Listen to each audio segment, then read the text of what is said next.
Welcome to the explainer. So, if you're tuning in, chances are your lower back is absolutely screaming, your hips are aching, and you're just looking for some genuine relief. Today, we're building a safe, clinically grounded stretching and stability routine designed specifically to relieve those frustrating pregnancy aches and pains.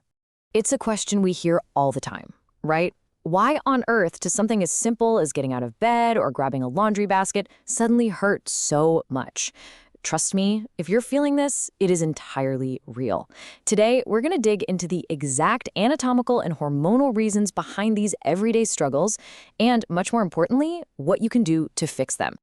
All right, here's our roadmap for today. We'll cover why your back hurts, core and pelvic stability, a daily pain relief routine, trimester modifications, and finally, warning signs.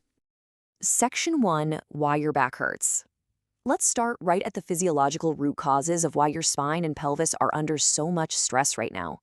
Now, what's really fascinating here is this hormone called relaxin. Your body is incredibly smart. It releases relaxin to literally loosen up your pelvic joints and ligaments to prep for birth. This actually peaks in your first and third trimesters. But because those ligaments are suddenly super loose, your back muscles are forced to wildly overcompensate just to keep you stable. Combine that hormone with rapid physical changes and, well, you've got a perfect storm. As your baby grows, that added weight physically pulls your posture forward. Your center of gravity shifts, giving you an increased pelvic tilt, often called a lumbar lordosis. Basically, this shortens and tightens your back muscles while completely overstretching your abdominal muscles up front.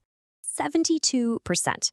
To put that into perspective, a clinical trial from Stellenbosch University found that 72% of their pregnant participants experienced lumbar pain. So if you feel like you're the only one waddling around in pain, this proves you are absolutely not alone. It's incredibly common. Moving on to Section 2, Core and Pelvic Stability. Before we even think about stretching, we have to build your foundational inner corset. We really need to learn how to stabilize our bodies first. You know, pelvic floor physical therapists emphasize a really fascinating concept. Resolving back pain actually starts at the front. Your deep core and your pelvic floor, they're best friends. They absolutely have to harmonize and work together to support that extra baby weight. So how exactly do we do that? Well, it's all about the breath. First, just inhale and let your belly completely relax. Then, as you exhale, imagine giving your baby a gentle internal hug, drawing the baby back toward your spine. At the exact same time, gently lift your pelvic floor as if you're stopping the flow of urine. Think of it like zipping up a really tight pair of pants. But the absolute golden rule here, never, ever hold your breath. Section 3, Daily Pain Relief Routine.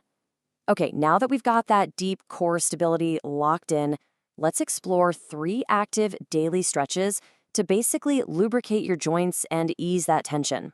These are perfect for a quick morning routine.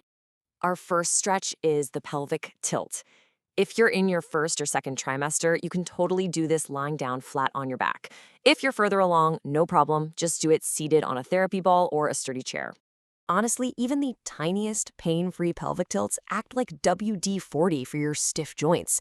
Just exhale and gently tilt your pelvis backward, flattening your lower back against the floor or the wall. Once you master that forward and backward motion, try adding a subtle side-to-side movement, kind of like a gentle tail wag. It might feel a little silly, but it's an absolute game changer for pelvic mobility. Next up, we're getting onto all fours for the cat-cow or cat-camel stretch. This one is a massive favorite because getting on your hands and knees uses gravity to literally take the baby's weight right off your strained spine. So, set up with your knees directly under your hips and your hands right under your shoulders. Inhale, let your belly gently drop toward the floor. Then, remember our breathing rule, use your exhale to power the movement as you push your belly button to your spine and round your back up toward the ceiling. Just move smoothly between these 2 poses for about a minute. Finally, we move into a restorative modified child's pose. This is just a beautiful, relaxing way to end your routine, specifically designed to lengthen your glutes and lower back muscles while promoting some deep relaxation. From all fours, just sit your hips back onto your heels. The key modification here is to widen your knees as much as you need to comfortably make room for your growing belly. Rest your arms and upper body on a stack of pillows right in front of you. Take some deep breaths, let your pelvic floor completely release, and just let your nervous system calm down. All right, Section 4, Trimester Modifications and Safety. As your body changes, your routine absolutely has to adapt with it. Let's look at how to modify these safely throughout your entire journey. So, a major shift happens right around the third trimester. While it's generally safe to lie flat on your back early on, doing it later in pregnancy can actually cause the weight of your uterus to compress major blood vessels. That can restrict blood flow and cause sudden dizziness, which we definitely don't want. So, make sure to swap the floor for a sturdy chair or just stand leaning against a wall for your stretches later on. But hey, pain relief isn't just about stretches, right? It's about how you move all day long. The American Pregnancy Association reminds us about safe lifting mechanics. Whether you're picking up a squirmy toddler or a heavy laundry basket, you have got to drop your hips, bend at your knees, and push up with your legs. Do not bend at your waist. Keep that core engaged to prevent a hernia or a pulled muscle. Section 5, Warning Signs to Stop. The crucial point here is knowing exactly when your body is telling you to hit the brakes. Stretching should feel good, never harmful. Always, always listen to your body. If you catch yourself holding your breath, which usually means the exercise has stopped being functional, stop immediately. If you feel dizzy, breathless, or if you feel a sharp pelvic pain rather than just the mild, dull ache of a good stretch, you really need to pause. Oh, and nausea or heartburn, those are immediate red flags to take a break. And please keep this guiding principle in mind. If you weren't highly active before conceiving, pregnancy is definitely not the time to start heavy weightlifting or intense boot camps. Stick to these gentle, restorative morning stretches and absolutely consult your doctor or physical therapist before trying anything strenuous. I want to leave you with this final thought. We spend so much time focusing on just surviving these 9 months, but think about what comes next. How will mastering this core connection today protect your spine as you lift, carry, and play with your growing toddler during your postpartum recovery and beyond?